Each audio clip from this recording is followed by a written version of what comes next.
No, that's it. I'm done. Now, if you excuse me, I've got to return some videotapes.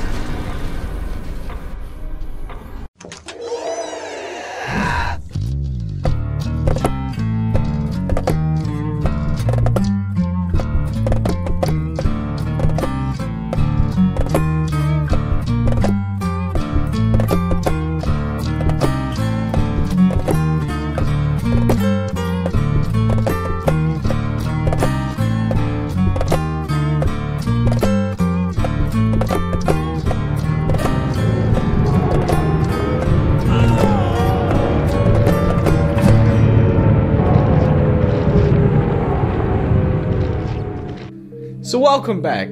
Sorry it's taken so long to get these videos out. Sometimes technology just likes to fuck you. But anyway, we're moving on and taking a breath of fresh air, and we're getting into a fucking video game. Resident Evil Remake.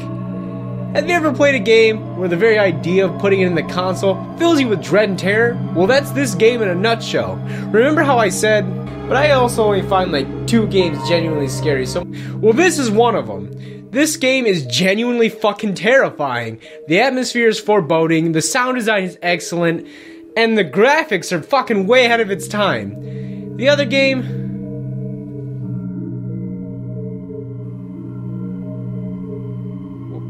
We'll cross that bridge when we have to.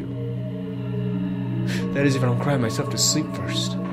Resident Evil, the remake of course, was released in 2002 for the GameCube, 2008 for the Wii, and very recently for pretty much everything else in 2015.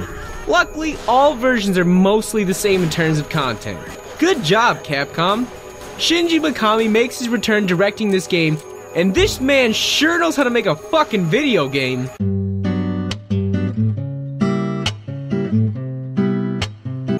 Once again, we return to pre-rendered backgrounds. Now I'm gonna confess my love for pre-renders right now. I understand that some people hate the fixed angles, and I can honestly see why.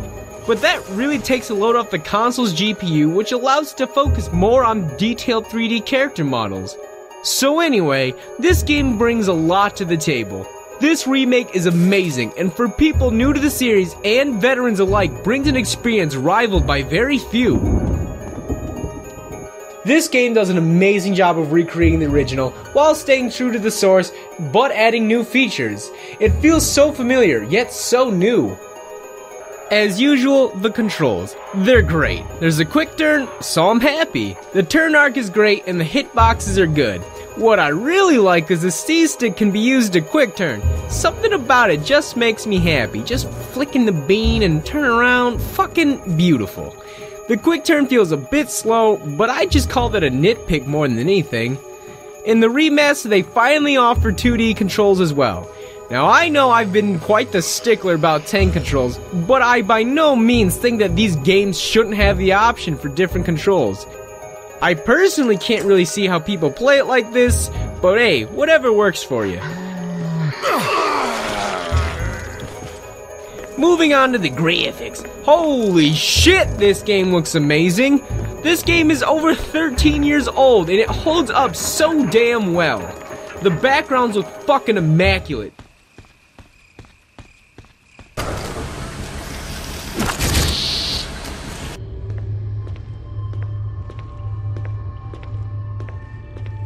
Seriously, they look like fucking movie sets half the time. These pre-renders really establish a fantastically haunting atmosphere. It's insane how much scarier the same mansion feels with just changes in lighting and sound.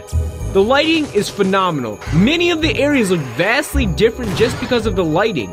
God damn, there's so much realism to be found in them too.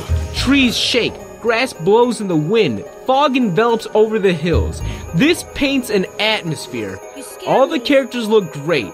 The remaster really helps bring out some of the smaller details as well. Graphics don't make a game, but damn, they sure help. The voice acting is fine for the most part, it gets shit done. One thing I really like is how they did their best to maintain the original line deliveries without being too ridiculous. A second late, you would have fit nicely into a sandwich. I'd really like to see someone mod the PC version of the remaster and just replace all the voices with the originals, just for shits and giggles. What is this? Wow, what a mansion! Captain Wesker, where's Chris? Stop it! Don't open that door! But Chris is... What is it? Maybe it's Chris. Now, Jill, can you go? I'm going with you. Chris is our old partner, you know. A dining room. What is this? What is it? Blood. Jill, see if you can find any other clues. I'll be examining this. Hope this is not Chris's blood. That was too close. You were almost a Jill sandwich. So the game looks great, but how does it play? Fucking A, this game plays great. This game really returns to its roots. This is survival horror.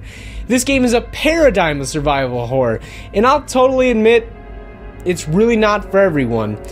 Actually, it seems to be for a much smaller group of people. Regardless, this game focuses on item management like no other. You better have free space at all times or you're gonna be making dangerous trips to and fro to that box. This game is very challenging, actually one of the hardest in the series. First thing, Chris is still harder to play as than Jill. Chris can still take significantly much more damage and, at least to me, controls just a wee bit better. Jill can still hold 8 items, gets the bazooka and berry, but that fucking shotgun is better anyway, and they both get that. Of course, they offer much easier difficulties in which you get plenty of ammo and health, which makes the game pretty damn easy, but on normal and hard, this shit ain't a joke. Zombies are now a threat to be reckoned with. Before, usually avoiding them was a modest task, but now, holy shit, these fuckers are relentless. The hallways are super cramped and now they lunge at you. I generally consider myself relatively pretty good at Resident Evil, but I could just suck balls at this one. I find dodging past the zombies one of the most difficult tasks in the game, which kind of bothers me.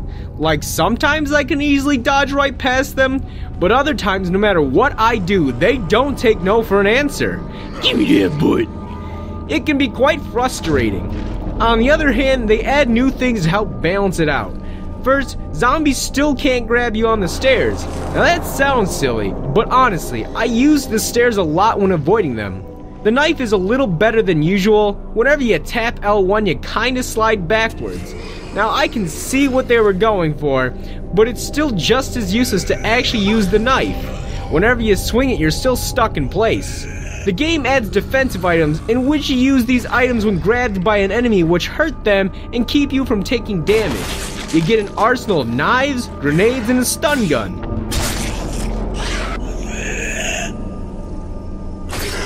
Chris and Jill both get the knife, only Jill gets the stun gun, and Chris gets the grenades. Now while the stun gun sounds and looks cool, the grenades are way better. They insta-kill the zombies.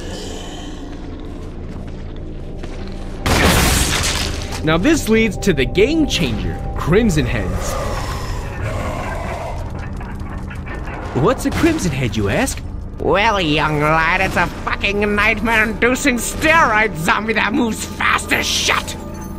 Good God, these things are terrifying! The way they jump up so fast and attack with such aggression, man, fuck that! I hadn't played the remake until about 4 years ago, and I'd always seen gameplay of it, but I didn't know Crimson Heads were a thing. So when I read the memo on these fuckers, I wasn't too sure what to think. And then this fucker jumps up, and I nearly shit myself. Then you return from that room just in anticipation of that son of a bitch. God damn. So yeah, once you learn of Crimson Heads, you're torn between roads, to kill the zombies or not. Killing them might make your life easier for the time being, but eventually, these guys get back up. Unless you properly kill the zombies by putting a bullet through her brain, or by decapitating her completely. Now they do give you an option to burn the zombies after you kill them, but to me, it's not worth making the trips back and forth to grab the canteen, and lighter in Jill's case, to burn the bastards. I found it much easier to attempt to avoid them than to deal with a more beefed up Zambambo. Plus, the less Crimson Heads I see, the better. I'd rather not shit myself more than I have to. The Crimson Heads really add a whole other dimension of challenge. It forces you to either dodge the fuckers or kill and burn them. On the topic of Crimson Heads, I'll go over the enemy design. The redesigns are fucking great. The zombies look horrifying. There's a good amount of variety, not as good as 3, but it's enough to keep it interesting. Also, zombies don't give a fuck about doors.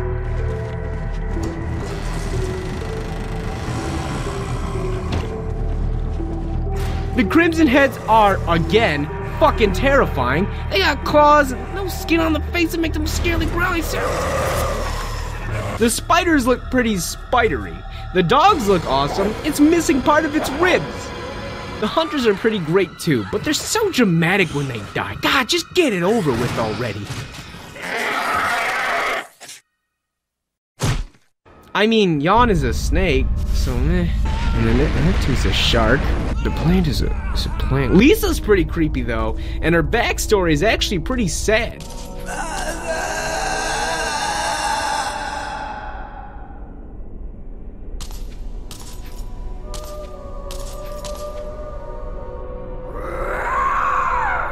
The Tyrant looks great. Also, the part where he just slaps the first missile down is fucking amazing. My stomach just dropped when that first happened.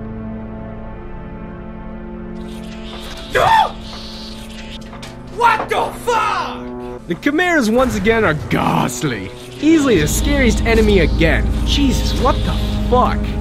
Now, while this game is pretty fucking scary, I have to admit, the majority of the enemies aren't really scary by design, like plants, spiders, dogs, snakes, leeches, just aren't very scary on their own. They're all pretty standard, and the amazing atmosphere helps cover this up a bit. I know this sounds pretty confusing, contradictory, but what I'm trying to get across is while the experience overall is scary, I feel as if it could have been even more so had they taken strides to go more unconventional. Like, this game puts an extreme focus on horror in comparison to the others, and while doing a good job, I feel as if they stuck too close to the source in this department. Crimson Heads were the newest addition, and I feel as if they'd kept going with this more, I don't know, renovations? Like they did with the Crimson Heads, it could have been even better. Atmosphere is always going to be where most of the fears derive from, but having enemies that are scary through visuals or sound is still very important. But as stated before, most of the enemies are just very plain. Moving on, let's talk about sound design. I kinda realized going over my older videos, I don't think I put enough emphasis on sound design. When it comes to atmosphere, sound design is just so intertwined with it. The sound design is fucking fantastic. The soundtrack has been reworked and sounds very haunting.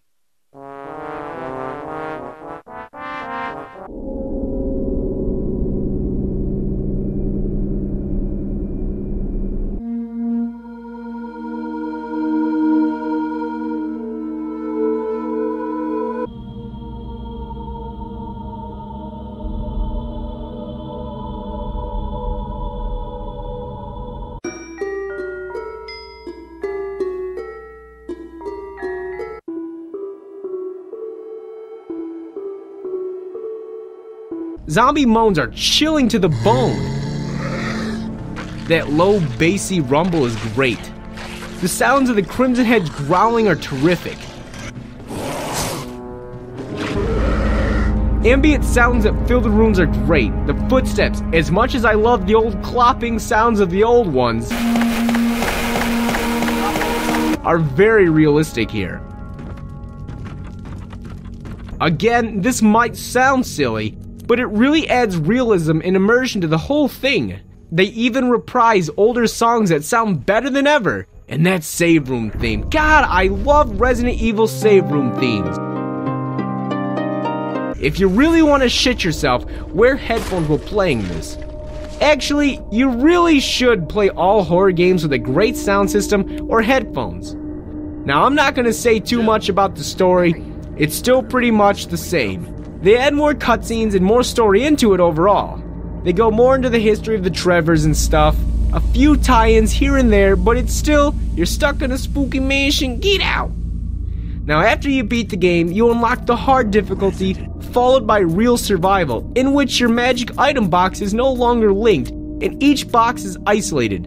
An invisible mode where enemies are invisible. Yeah, fuck you too.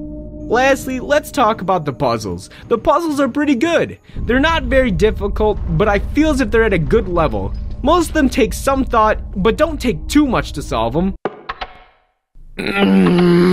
They could be a little harder, but honestly, they're completely fine the way they are. One thing they brought back was the item examination, this time fully utilizing the whole idea. I really liked this concept from the start, and now that they've expanded on it, I'm happy. Like examining a dog collar, to get a coin, to get a fake key, to stop a statue with a spinning death blade is just the most ridiculous idea. And I love it! Some might have seen this as going over the top, but I felt it was great. Sometimes there's a puzzle within an item you examine. So with all that said, I'll talk a little more specifically about the remaster. The game looks great, call it asking it too much, but I wish they'd gone back and recaptured the images instead of working with the old ones. Some of them look pretty grainy and kinda rough. Don't get me wrong, the game is looking better than ever, but it just seems lazy to me. They seriously don't have the 3D model of the mansion anymore?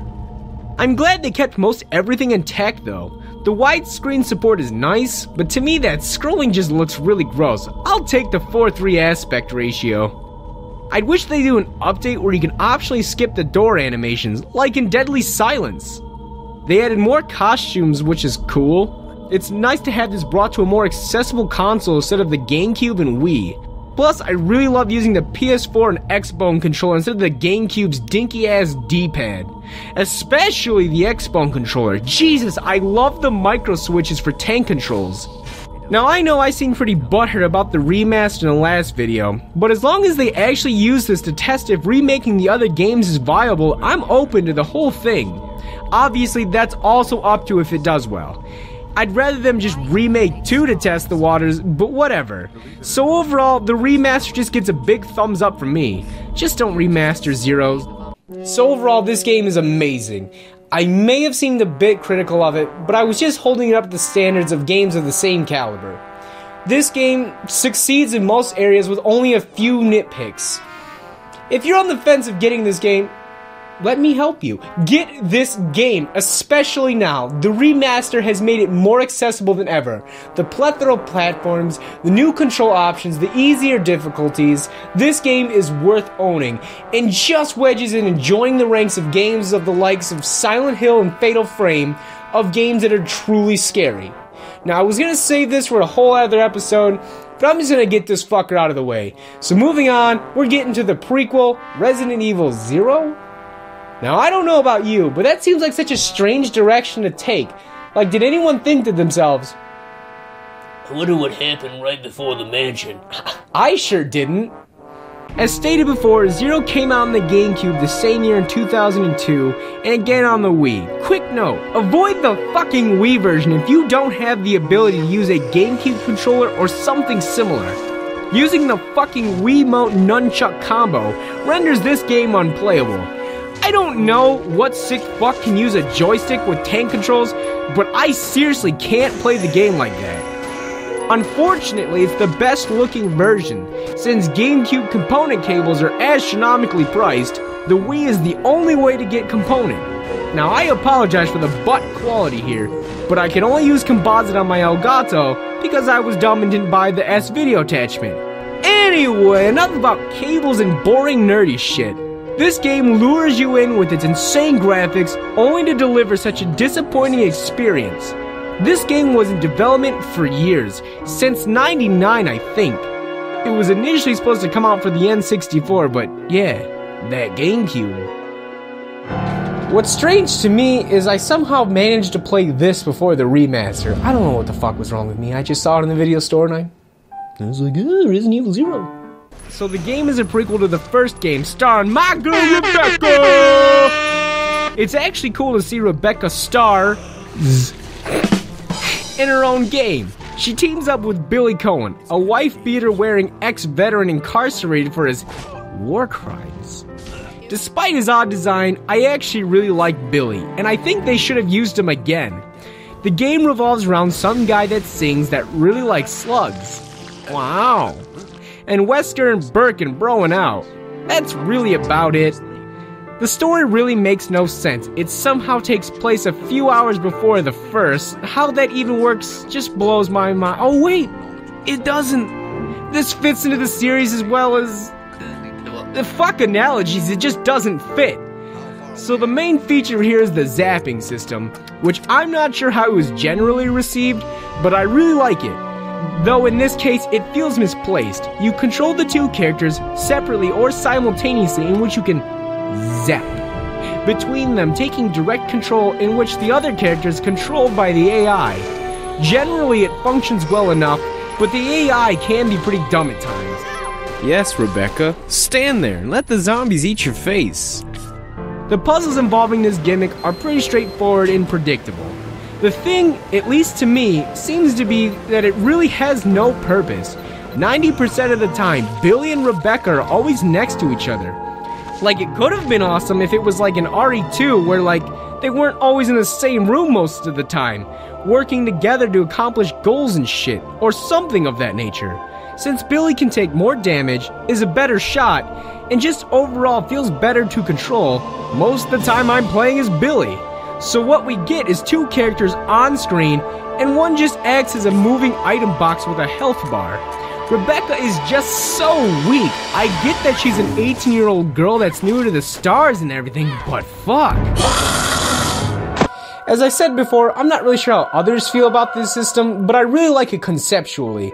Just here, it feels like it's there for a few puzzles, and that's really it. The game does do some shit right though. As mentioned before, the graphics are fucking superb, and actually improve upon them a little from Remake. The atmosphere is also fantastically presented. The train, the training facility, the rape dungeon, all this shit is pretty unsettling. I actually really like a lot of the locations. Also, my hype level from seeing scenes from Resident Evil 2 just skyrockets.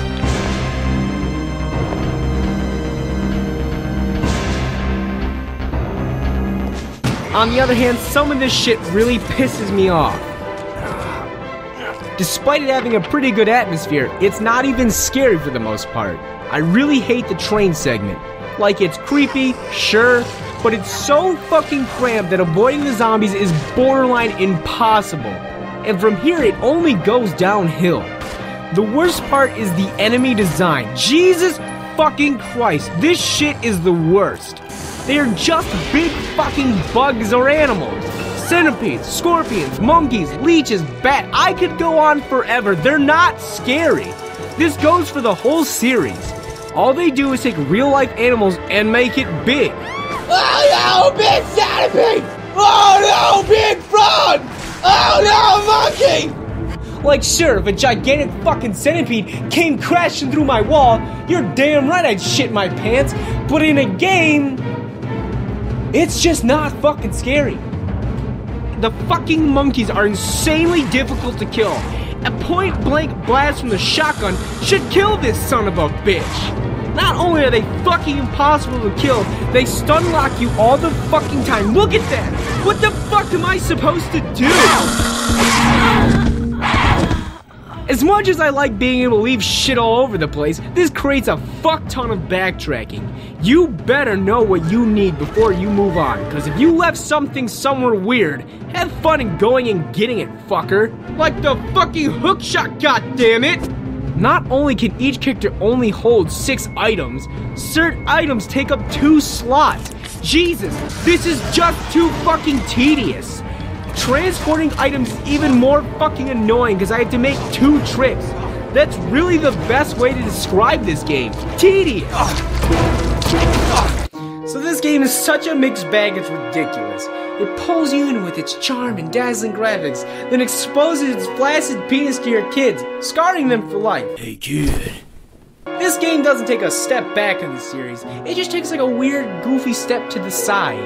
It's not like, it's better than most of the spin-offs. I guess I could say that, like a lot of the spin-offs are worse than this, but I by no means recommend it. Like if you're torn between getting a main entry and this, get the main entry for sure. If you're like me and enjoy owning games for the hell of it, get it. You won't regret it. You just won't be proud of it either. So, in the next episode, we get to the really well-received, polarizing game. That's right, you son of a bitch. You're not safe.